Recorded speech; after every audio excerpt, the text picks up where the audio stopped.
A key component of the modern world economy, the chemical industry delivers products and innovations to enhance everyday life. It is also an industry in transformation, where chemical executives and workers are delivering growth and industry-changing advancements while responding to pressures from investors, regulators, and public opinion. Discover how leading companies are approaching these challenges here on The Chemical Show.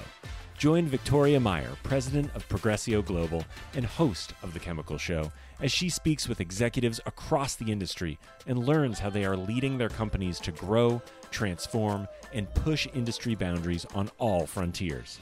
Here's your host, Victoria Meyer. Hi, this is Victoria Meyer. Welcome back to The Chemical Show. I am here with Adam Krueger, who is the VP of Sun Recruiting, a recruiting firm. And Adam and I actually originally recorded this episode several months ago. So we're starting out with an update, and then we'll continue on with the rest of the interview. So Adam, welcome back to The Chemical Show. Thanks, Victoria. Thanks for having me. Absolutely. So let's just jump in really quick. What I really want people to hear is, what's your assessment? And we're sitting here in fourth quarter of 2023. What's your assessment of the current job market and what's happening and where it's going as we head into 2024? Sure. So, we just recently sent out an update that we normally send out every quarter, kind of just cluing people into what's going on in the job market for the chemical industry specifically. And I said something like, in a word, it's weird. And what I mean by that is just there's so many different factors bearing down on the job market overall and the economy, but certainly the chemical industry is included in that. I think as it relates to the chemical industry specifically, the UAW strike that's happening right now, that's relatively new still, is either already having an impact or is going to have an impact on the chemical industry because, the automobile industry uses so many chemicals. I think there's like about $3,000 worth of chemistry in every car. Wow. So that's going to have an effect. You've obviously got all of the geopolitical things happening, which has really blown up in the last week. The last time we talked, it was just Ukraine and Russia. Now it's the entire Middle East is on fire, which doesn't necessarily have a direct impact on the chemical industry, but it's just uncertainty, unrest. How does that affect supply chains? Are there raw material sources that are affected by what's going on? And then I say, finally, the housing industry continues to have its effect in a variety of different ways. But I think you look at housing start numbers, and I just checked in this morning, the numbers are still solid because there's such low inventory. But if prices were to drop and suddenly there was more inventory, housing start numbers would go down. And again, that directly affects the chemical industry because of how much chemistry and materials goes into that industry. So I'm still getting calls from clients who need help finding people. So that's positive. But then I flip on the news and I'm like, I don't know how all of that is going to affect the job market. So that's why I feel it's weird. In fact, I just read this week in the Wall Street Journal, they said for MBA graduates, most of whom don't come into the chemical industry, although I am one, but, consulting and banking tend to be big hiring, I want to call it enterprises or businesses that MBAs go into, and that a lot of them are slowing down. They're recruiting, delaying offers, not making offers, et cetera. So I think everybody's in a bit of a watch and wait mode at the moment, especially as it relates to employment. Yeah, I would definitely agree with that. I've talked to companies in several subsectors in the industry. Some are, relatively stable year over year. Some are down 20 to 30% year over year. But keep in mind, last year for a lot of people was a great year, maybe their best year ever. So you're down 20% from your best year ever. It's probably more like it was pre-pandemic. So I think that's a reason we haven't seen a whole lot of widespread layoffs. But if projections start to go down, the next year over year, you might start seeing a few more of the bigger layoffs like we've seen in 2015, 2008, things like that. Yeah, that's helpful. So, but so far you're saying it's solid, but but weird to use your But word, weird. not knowing Yeah, sure where it's going. Yeah. yeah, Well, and the executives I talked to, I think everybody's in a bit of a figuring out what the planning is for the next year. Everybody's obviously in their end of year closeout, push to the end of the year, and then planning for 2024. And there's a lot of uncertainty on the horizon.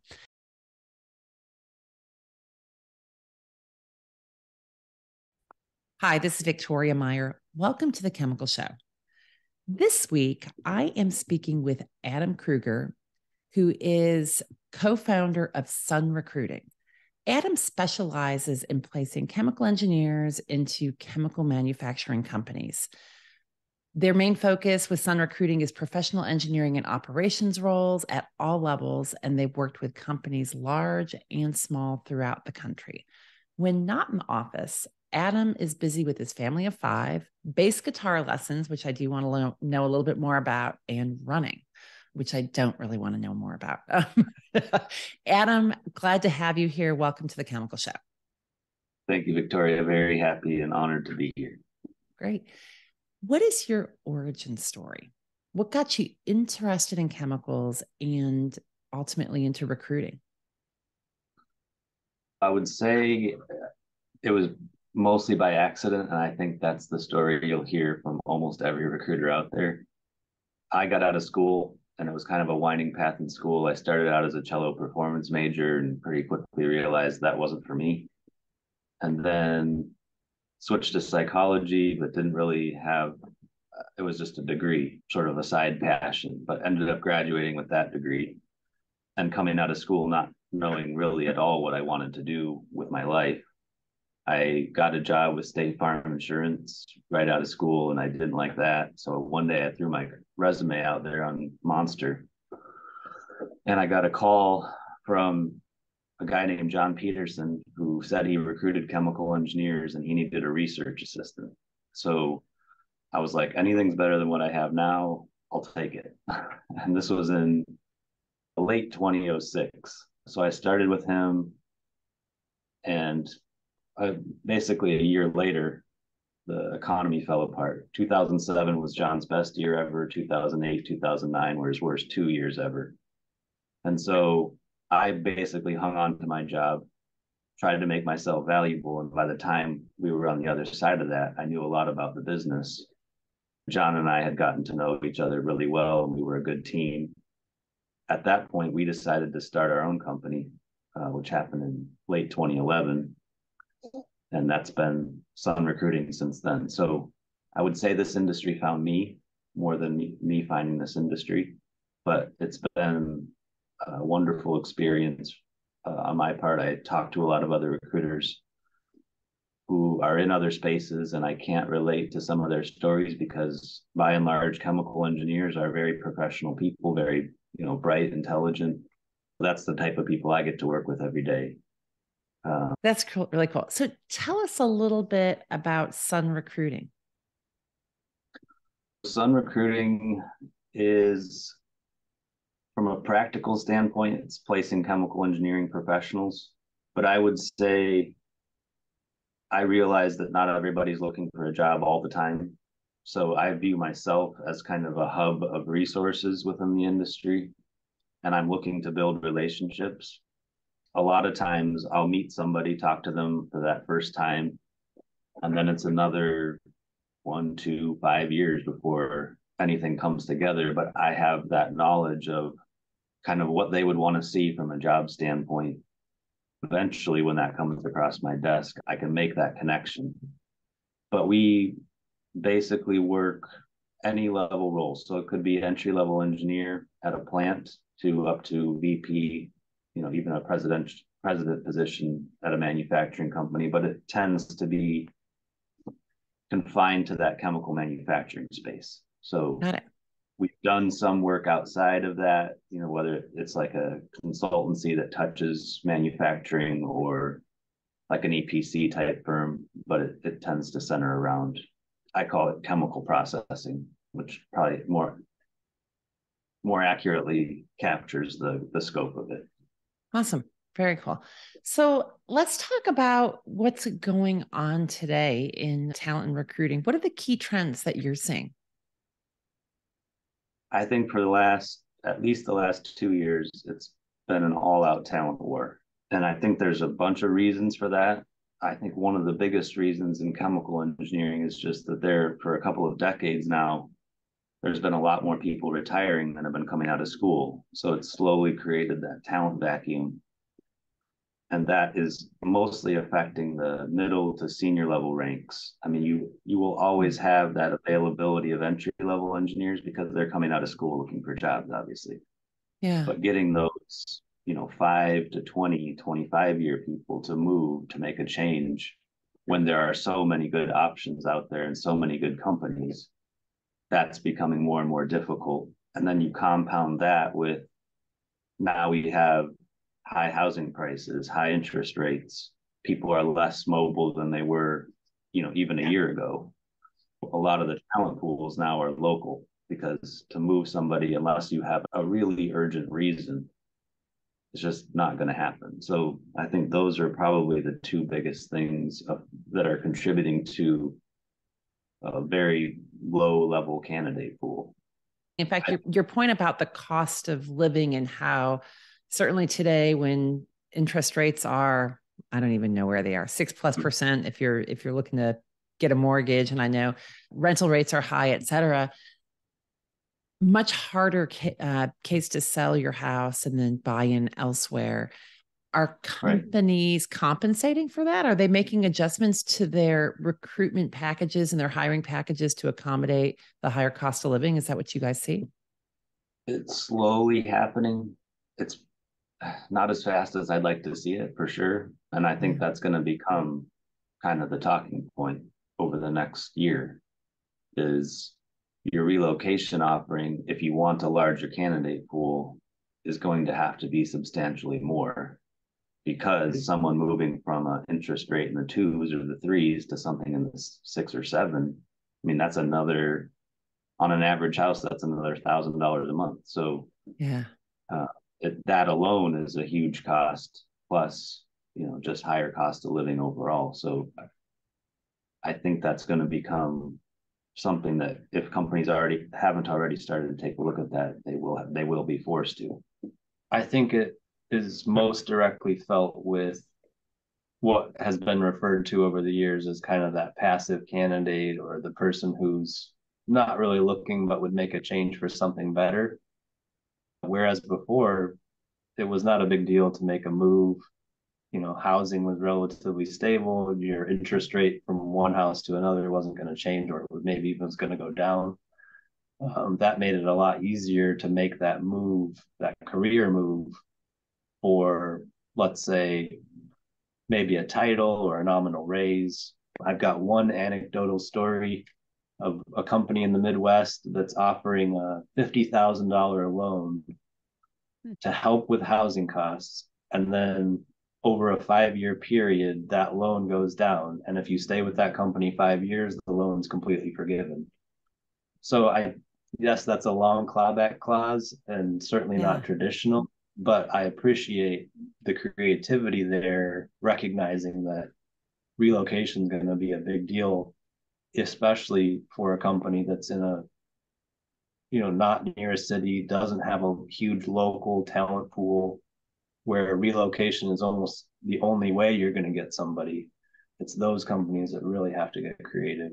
Yeah. And it's kind of an alternative to the traditional sign-on bonus that gives it, well, and maybe it's done in addition to a sign-on bonus. Who knows? I think if I was the candidate, I would like both, but it certainly provides a bit of that long-term stability for both parties. Right. Yeah. That's the only company I've heard of so far that's doing something out of the norm, I would say. Yeah. I mean, out of curiosity, is it a privately held or a publicly held company? It's a privately held company. Yeah. I mean, we've been seeing bigger lump sums and companies doing more on sign-on bonuses that they're like, hey, maybe you should use some of that for relocation. But I think it's gonna take more creativity than that to really move the needle for some people, because again, we're talking about a lot of money, it's not just a few $1,000s more expensive. It's a lot, like several thousand. So yeah. That's great. And I think it's a great story. And I think, as you say, we need to see more creativity in the markets, and hopefully we will see. Right. Other than kind of looking at local candidate pools, how do you expand the candidate pool, right? Because I think that's always a challenge when there's a limited number of candidates. We've got a talent war. There's people obviously still interested in hiring, despite some of the challenges we're seeing across the not just the industry, but across our economies. How do you expand that talent pool? We were always thinking about that. I think a lot of companies that say they want somebody with kind of that mid-level range of experience, oftentimes they're having to expand that to maybe, okay, we'll take somebody with a year or two. So being flexible on that end of things, a lot of times it comes down to compensation. I mean, many of the people that I work with that end up getting offers have multiple offers at the end of their search. So you have to be competitive. And yeah, I think there's so much salary compression going on. I think that companies have to look at their current workforce and what they're paying them and look at trends, try to get information about what's going on. And if there's an adjustment that needs to be made there, that's not related to performance, it might have to happen. I did a poll back in January. I had 700 people respond. And my question was, have you gotten a non-merit-based compensation increase in the last 12 months? So something unrelated to your performance to company performance. And I think about 30% of people that responded said they had gotten something like that. So it's already starting. And I think that more companies are going to have to look at that. Right. And I think, it's a hard thing for a company. This has always been the case, but when salary inflation is occurring, let's just say the employees that are staying at the company they're getting squeezed on a comparative basis, right? So companies need to recognize that if they're willing to hire in somebody at salary X, they better be willing to adjust their own employees in an appropriate manner. Yeah. Interesting. But it's hard. That's a hard one to do. I mean, as a corporate executive, those are hard cases and numbers to make. I've thought about this quite a bit, because I've done a lot of salary work in this industry, but how much does it cost to replace an employee versus paying your current employees a little bit more? I would think the cost of replacing somebody and the knowledge they have, the experience they have, and just you're knowing that they're a culture fit already versus bringing somebody in who's an unknown quantity, having to train them, having to develop them. Like, there's a cost of that too. So by not increasing and staying competitive with the industry, your chances of losing your own people grow, and then that has a cost with it. So those are the types I think about when I think about this issue and how to address it, especially if you're a larger company that has a sizable engineering force. Right. Yeah, absolutely. And I've seen some data that says something like it's, effectively 6 months worth of salary to replace that person, not necessarily just from recruiting costs, which is one thing, but it's also the time lost, the training, the et cetera. So if it's 6 to 12 months, you can afford to nudge your existing employees a little bit. Right. Yeah. Yeah. Interesting. So Adam, we hear a lot about back to work and hybrid working. And obviously the hybrid working's been going on forever, but it became very popular during the pandemic, right? But we hear about this driving a reluctance to work at specific companies. I've always assumed that employees in the chemical industry, particularly those that are working in manufacturing sites, understand that those roles are typically on-site and close to the assets. Needless to say, though, is this aspect of being fully remote, being partially remote, having hybrid options, is that a critical driver in employment decisions today with candidates you're talking to? It's definitely the number one question I get. Do I have any remote work jobs? So I know people are thinking about it. I don't know if it's necessarily preventing a company from having that candidate pool they want. But I would say, in terms of motivators for, certain people, not all people for sure, but certain people who want that arrangement, I will talk to them and we'll go through everything. And then I'll say, hey, kind of tell me more about what kind of working conditions you want or a schedule. And they say the only change that I'll make is for a work remote position. So they're not otherwise looking unless that opportunity comes around. So yeah. I've always, I mean, I'm viewing myself as a resource. I always try to educate people. There's not a lot of those jobs in chemical manufacturing, certainly in the sales ranks. I think in corporate ranks, maybe even like design type positions where it's more desk work than actually being out in a plant. So I kind of steer people maybe to look at those types of roles, but with the sales and corporate side, I mean, the trade-off is that you're typically going to be traveling a ton. Right. For that type of position. You might be able to work from home, but you're going to be traveling 50, 60, 70% of the time. So I think the industry is getting more flexible in terms of, I see, hybrid work certainly has increased, 980 schedules, which is basically an 80-hour work schedule compressed into 9 days. So you get every other Friday off. I think that's gaining a lot of popularity. Do you see that growing, the 980 schedules? Oh, yeah, because I would have thought that was going to go away at some point. It used to be only Gulf Coast companies were doing that, but now I see it almost everywhere. I think the Northeast has been a little bit slow to catch on, but it's pretty common here in the Midwest. And I've seen a lot more companies do that. And I think knowing that there isn't a whole lot you can do on the work remote end of things, I think that companies doing that sort of thing, it shows flexibility, it shows willingness to work with people. There's been an appreciation or at least a demand for that sort of thing among people who don't have those options. Yeah. Yeah. When I worked for Shell, we had 980, and it was a significant benefit having those extra Fridays. Yeah. Really awesome.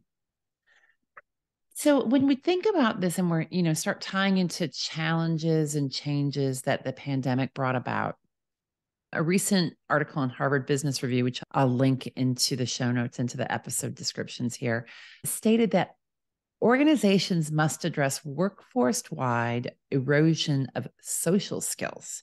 And it particularly pointed out Gen Z. So the most recent grads saying 51% of Gen Z employees state that their education has not prepared them to enter the workforce.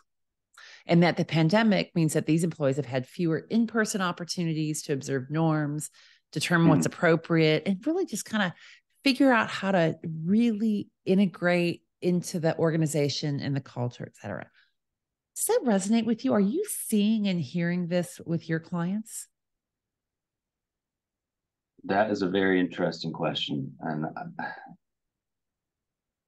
thinking about the conversations I've had, especially over the last 5 years or so, as that generation has entered the workforce, I definitely think it's real. In terms, I used to get, this doesn't happen so much anymore.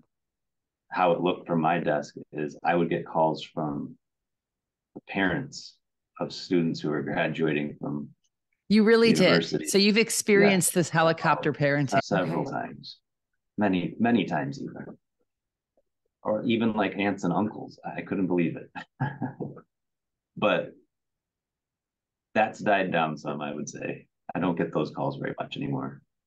But I've had it tends to be the more senior level people saying, I don't understand this generation.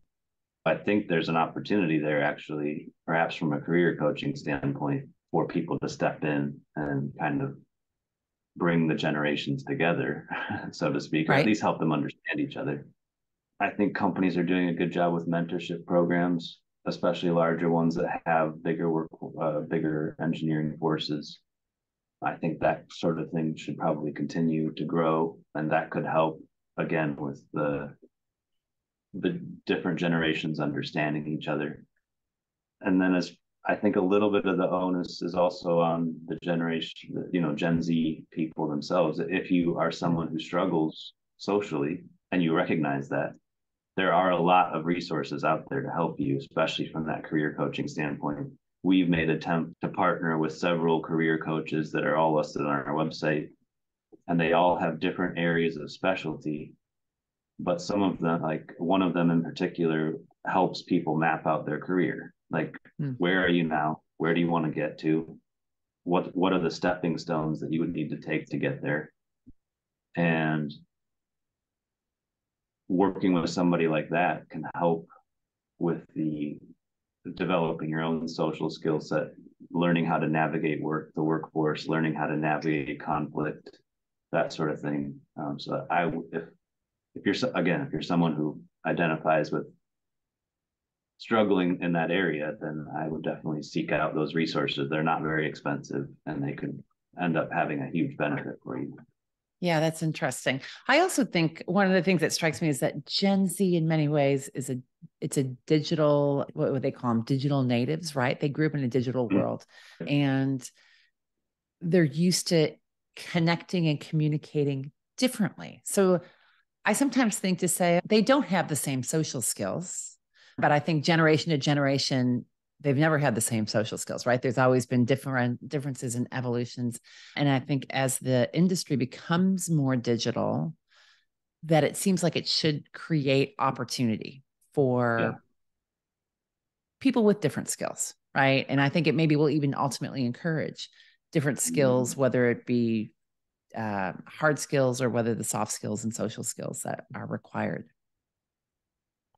Yeah, one of the trends we've seen, and maybe you've seen this too, is just like the use of big data in manufacturing and data analytics. I mean, those are two almost subcategories of engineering that are very much on the cutting edge, and there's starting to be degree programs at some of the universities that specifically are about data analytics, big data, using that in manufacturing settings. So that could be the marrying of sort of the IT world with chemical manufacturing. Yeah. And are you starting to see more of that? More companies looking for a really robust data, I guess, data analytics as it relates to manufacturing? Yeah, I mean, it's mostly with the very large companies right now because they're the ones that have the resources to pursue this. But a chemi with a data analytics master's, I mean, that's going to be controls engineering is the hottest thing out there right now.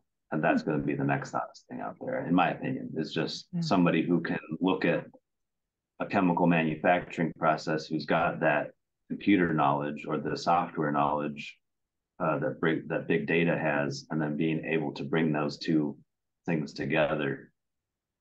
That's where this industry is going to head. That's my opinion.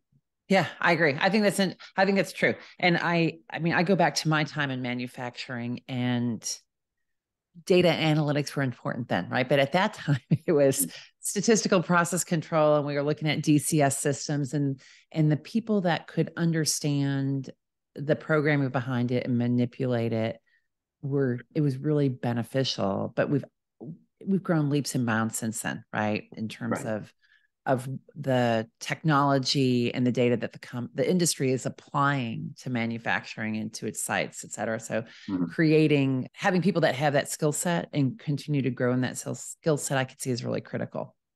Yeah, definitely. Awesome. So if you could give one piece of advice to chemical companies looking to fill open roles, what would it be? I was thinking about this, and if you're a small company and you don't hire engineers very often, I think there's a lot of education probably that needs to happen first before you dive in. Things have changed so quickly, especially on the compensation front over the last year or two. So knowing what a competitive salary is for a chemical engineer right now versus 3 years ago is going to be a big deal. And just knowing the landscape overall, it's difficult to hire a chemical engineer, especially if you're in a location that's, I mean, obviously there's nothing you can do about location, but if you're in one that's, less in demand, let's say, that's going to be a longer process. If you do hire a lot of engineers and you kind of already have that knowledge of where the industry is at, it's sort of going back to what we talked about earlier. Being flexible on your relocation package, that's going to be a big deal, and an increasingly big deal, because basically what's happened now is all of your homeowners are really kind of stuck. So it's more difficult to move and change if that's your situation. Whereas a renter, probably much more flexible. But even on that side of things, renting is much more expensive right now. So being able to help somebody from that side of things will increase the size of your candidate pool. And then again, being flexible from a work schedule standpoint, whether that's implementing a 980 schedule. I've talked to a few clients who are looking at that, offering your people some sort of hybrid schedule. Maybe they're able to work from home 1 day a week when they've got a lot of computer work to do or something like that. I think just offering little perks like that is a way to increase your talent pool, fill your job more quickly, and just, yeah, helping people feel desired. I mean, we always talk about in this market, people want to feel wanted. People always want to feel wanted, but especially when there's a ton of people trying to get at you, trying to get your attention. Like I said earlier, a lot of people are getting multiple offers. So make sure that you make people feel wanted. Like we want you to come here, don't just leave. The silence speaks volumes. Don't let that speak for you. Yeah, that's great. That is great advice. That is really great advice. If you were going to flip this and turn it, if you could give one piece of advice to engineers and other individuals looking to secure a new role, what would it be? I actually have two things. So first one would be periodically take time to reflect on where you are and where you want to go. Because I think a lot of people jump into a job search either out of dissatisfaction or boredom. I mean, there's a lot of different reasons people do it, but sometimes those are the reasons. And I think then you're kind of wading into waters without a clear idea of where you want to go, what you want to do, what you want to achieve. So taking that time every couple of years to sit down and say, okay, what do I like? What have I liked so far? Do I want to do more of that? What do I want to grow in?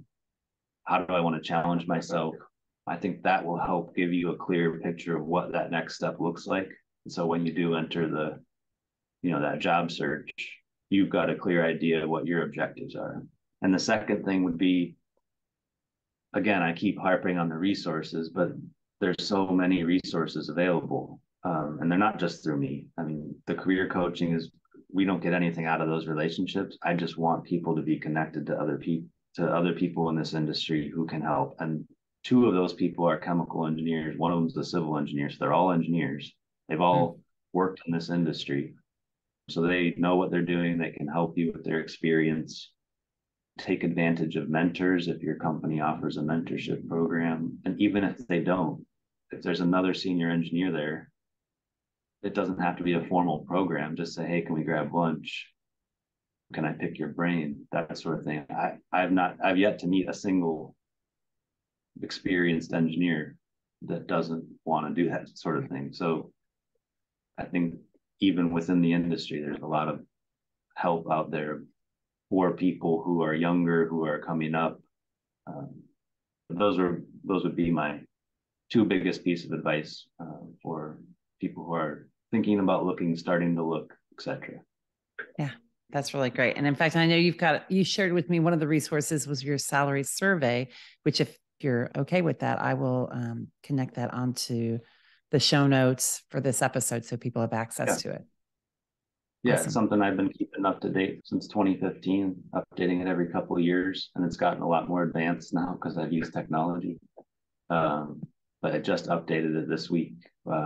It's got almost like 850 data points. So I think it's pretty robust resource, and there's nothing else I've seen out there like it. I know AICHE does one and chemical processing does one, but and those are great. I mean, I'm not speaking poorly of those resources, but this one's a little bit more specific in terms of at least compensation. Perfect. And we all like to benchmark ourselves and know what we should be targeting and where we're going. So that's awesome. Well, Adam, thank you so much. I really appreciate you joining me today on the Chemical Show. Appreciated your insights that you shared. Yeah, thank you, Victoria. I appreciate this opportunity and happy to be a resource in this industry. Awesome. And if people want to get a hold of you or find out more information about Sun Recruiting, how can they do that? We have a website, obviously, sunrecruiting.com.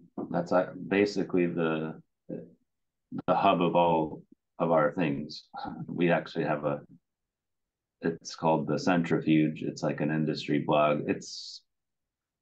I don't know, Darius Mortazavi has a better one. So Yeah, I know Darius. Yeah. Yeah, he's doing a great job with that. I'm not going to tout our blog too much, but we do have our career resources. A lot of the salary stuff I talked about is there. Obviously, I have a LinkedIn page. Anyone can contact me. I'm open to network. So those would be the two easiest ways to get a hold of me or us. Awesome. Great. Well, thank you for joining me today, Adam. And thank you, everyone, for joining us and listening to this episode of The Chemical Show. Keep listening, keep following and sharing, and we will talk to you again soon.